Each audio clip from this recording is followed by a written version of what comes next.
Fala galera, sejam todos muito bem-vindos a mais uma aula de História. E na aula de hoje nós vamos falar sobre o capítulo 28 e 29 da história, que fala sobre a Baixa Idade Média, né?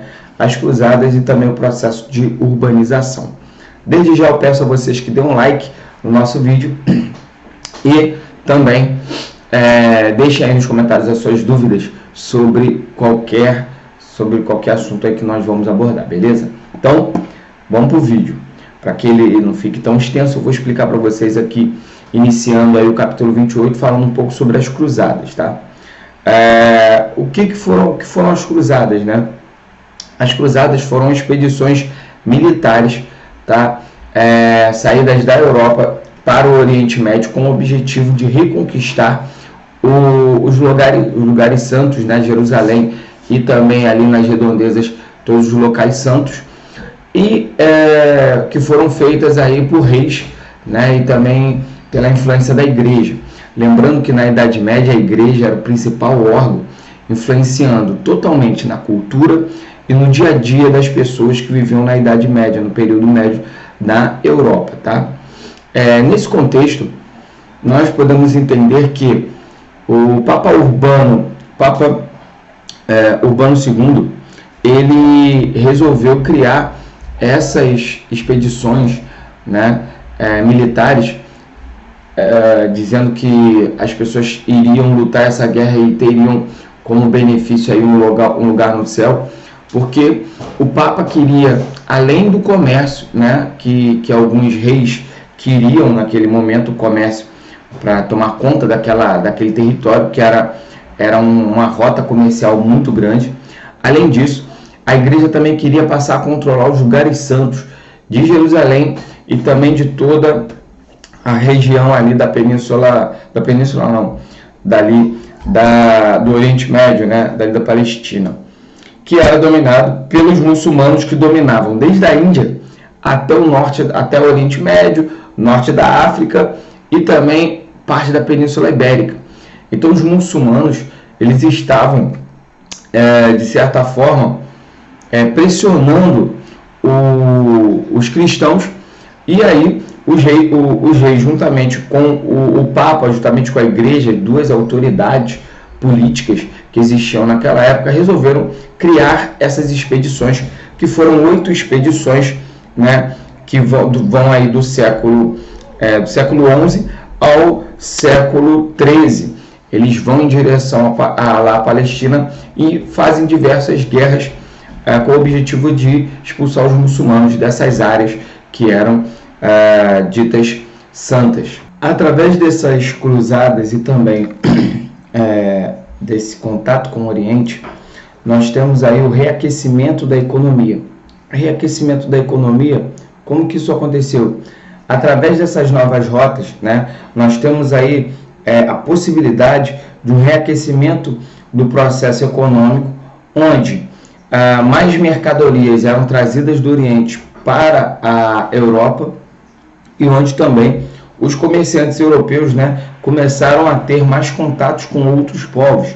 Então você tem uma probabilidade maior, um comércio maior, tanto da Península Itálica, onde nós tem aí o monopólio das rotas comerciais na Península Itálica, principalmente em algumas cidades ali, como Gênova e Veneza também, passam a ter aí um papel fundamental na vinda de produtos europeus, tá? Os italianos, e também nós temos o reaquecimento aí do comércio em si, né? De vários produtos advindos do Oriente. E também o que aconteceu? Com o fim aí das invasões bárbaras, nós temos a proliferação e crescimento dos feudos, onde, a partir do fim das guerras, dessas grandes guerras que existiam no período feudal, nós temos o aumento populacional e também, consequentemente, o aumento da mão de obra. Lembrando que a agricultura, a produção dentro do feudo era uma produção de subsistência, mas com o fim das guerras e a melhor forma de se tratar o campo tá? Nós temos o que nós chamamos de renascimento comercial e urbano, com mudanças na produção, né, para atender essa demanda muito grande de pessoas. O número de pessoas na Europa começou a crescer muito, e aí nós temos, para atender essa demanda de alimentos, né, houve algumas mudanças na produção de alimentos, né, como por exemplo a rotação trienal, onde eles passavam a organizar aí, né, melhor a terra, fazendo com que uma parte dela descansasse durante um período, para que ela pudesse se recuperar, né? O tratamento melhor também no campo, como por exemplo a charrua, né, que era o carro dos bois lá, que tinha, passou a ser onde arava a terra, né, eles trocaram de madeira para metal, né, a lâmina que revira a terra, né? Também o carro puxado, o carro que era puxado por bois, passou a ser puxado por cavalos, né, que eram muito mais rápidos e faziam outros serviços, faziam o mesmo serviço, né, em um curto espaço de tempo. E nós temos várias mudanças no ambiente comercial, como por exemplo, né, lá as chamadas feiras livres, né, que nós temos aí, por exemplo, na cidade lá de Gênova, Veneza, na Itália, né, Flandres, na atual Bélgica, enfim, nós temos várias feiras livres que começam a acontecer principalmente dentro dos burgos, que eram as cidades fortificadas, tá? Esses burgos que deu aí que eram núcleos populacionais que surgiram aí nas imediações dos castelos, né? Esses burgos que passaram a se chamar burgueses, que era uma classe que começou a ascender durante esse período. Os burgueses, que eram os comerciantes daquela época, os banqueiros, as pessoas que lidavam com o dinheiro ali, começaram a ganhar muito dinheiro, prestígio e espaço no meio da sociedade. E com essa transição aí de produtos, eles começaram a enriquecer, se tornando uma classe totalmente diferenciada naquele período, tá? Então é muito importante a gente deixar isso claro, que foi aí uma parte aí especial dentro do processo da Idade Média que causou aí várias mudanças, também como por exemplo com o crescimento populacional e algumas mudanças acontecendo na área da sociedade, né? Começou a se gerar, a partir dessa produção de alimento que eu falei, excedentes, e esses excedentes que começaram a ser vendidos pelos burgueses, tá? Então, antes a produção era, na Alta Idade Média, a produção era de subsistência. Agora a produção mudou com o renascimento comercial e urbano, tá? A revolução que eles começaram a fazer na agricultura, e isso levou com que houvesse aí o início aí dessa produção de alimentos. Lembrando que iniciamos lá falando sobre as cruzadas, né? Deixa eu ver aqui. Começamos a falar sobre as cruzadas. Somente a primeira cruzada das 8, a primeira que deu mais certo, tá? Mas a região voltou a ser tomada pelos muçulmanos, tá?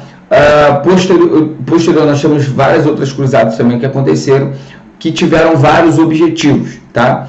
Um deles aqui era criar essa rota para o Oriente, controlar mais essas áreas, trazerem produtos do Oriente para cá, para a Europa, do Oriente para a Europa, também criar riquezas, conseguirem riquezas, né? A igreja tinha o seu objetivo, os nobres tinham os seus objetivos, e também os camponeses tinham lá os seus objetivos, cada um dentro do seu espectro.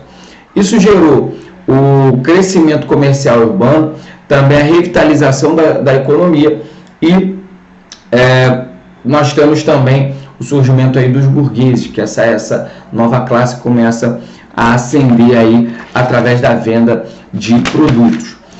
Falando um pouco também agora sobre o capítulo 29, que também falando aí sobre a crise do século XIV, que aconteceu após esses adventos, né? Essas coisas começaram a crescer, fazer com que a Idade Média, né, o feudalismo, ele começasse a mudar, sofrer grandes mudanças, que o que caracteriza a Baixa Idade Média. Agora nós entramos na crise, no processo de crise que começou a acontecer na Idade Média. Esse grande período de prosperidade foi marcado aí foi seguido, né, por uma grave crise. Crise essa que é caracterizada aí por alguns pontos. Primeiro, foi a peste, depois as guerras, fome e também as revoltas camponesas. Então, peste, guerra, fome e revoltas camponesas. A primeira que nós vamos falar é a peste negra. Inicialmente a peste negra, ela veio aí, né, era a peste bubônica, né, que era através de ratos contaminados. As pulgas picavam os ratos e essas mesmas pulgas dos ratos picavam os seres humanos. Isso fazia com que os seres humanos em pouco tempo eles morressem. Mas essa peste bubônica, ela evoluiu, né? Na verdade falavam que era peste negra porque a pele, né, ficava negra, ficava preta, também um dos sinais da morte. Após isso, essa peste ela evoluiu para a peste pneumônica, né? Acho que é pneumônica, que causava problemas diretamente relacionados ao pulmão. E isso fez com que já não precisasse somente da picada do rato, da pulga, e sim essa peste pneumônica ela era transmitida pelo ar, né? Então era muito difícil as pessoas poderem escapar dessa doença. Isso fez com que eles morressem aos montes lá na Europa, como por exemplo há escritores que dizem, né, que um terço da Europa morreu durante esse período, um terço dos habitantes europeus, muita gente. E é interessante, né, que um escritor Boccaccio, né, um escritor italiano Boccaccio, ele dizia que as pessoas elas almoçavam com seus parentes e jantavam com seus antepassados no paraíso, né? Então era assim, né? Então morreram muitas pessoas durante essa peste negra, que foi uma das causas aí das crises que aconteceram no século XIV, tá? Uma outra causa, a Guerra dos 100 Anos na França, né, entre a França e a Inglaterra, foi um dos motivos aí que também marcou o século XIV. Por quê? Uma das causas, né, da crise do século XIV. Por quê? A Guerra dos 100 Anos que foi lá em 1337. A Guerra dos 100 Anos ela foi caracterizada pela disputa e quebra de braço entre a França e a Inglaterra, porque a França não tinha herdeiros diretos, né? E aí o rei inglês Eduardo III, que era neto do francês Filipe o Belo, ele resolveu dominar e unir as duas coroas, a coroa inglesa e francesa, por aí, para poder ter mais poder, tá? E mais recursos financeiros. E aí o que aconteceu? Ele tentou unificar principalmente a questão do lado dos Flandres, da região dos Flandres, que era uma região rica em lã, né, e tinha comércio aí com a Inglaterra. E essa guerra foi paralisada várias vezes durante aí o seu percurso, justamente pela peste negra, tá? Mas a guerra, os franceses venceram, principalmente aí trazendo a figura da Joana d'Arc, né, que trouxe aí um reforço grande para os franceses, onde os ingleses perderam aí a batalha lá na região dos Calais, né? A última batalha lá, a batalha mais importante, enfim. Joana d'Arc teve um papel fundamental durante essa batalha, onde ela ajudou os franceses a vencer essa guerra, tá? Então teve um papel fundamental. E os ingleses foram derrotados, né? Posteriormente nós vamos ver uma disputa aí entre os ingleses e franceses, resquícios ainda dessa guerra mais à frente. Já no século XIV, né, a fome foi um dos fatores aí dessa grave crise. Por quê? Porque houve aí durante o século XIV, a Europa ela foi assolada por uma grande e intensa chuva torrencial, destruindo aí muitas plantações e destruindo causando, né, dificuldade de produção de gêneros alimentícios. Embora a França tivesse passado aí no século X por uma grande mudança no seu modelo produtivo, aumentando a produção, ainda não era satisfatório, porque ainda era rudimentar e exigia muito do solo. E isso fez com que houvesse uma grande fome na Europa.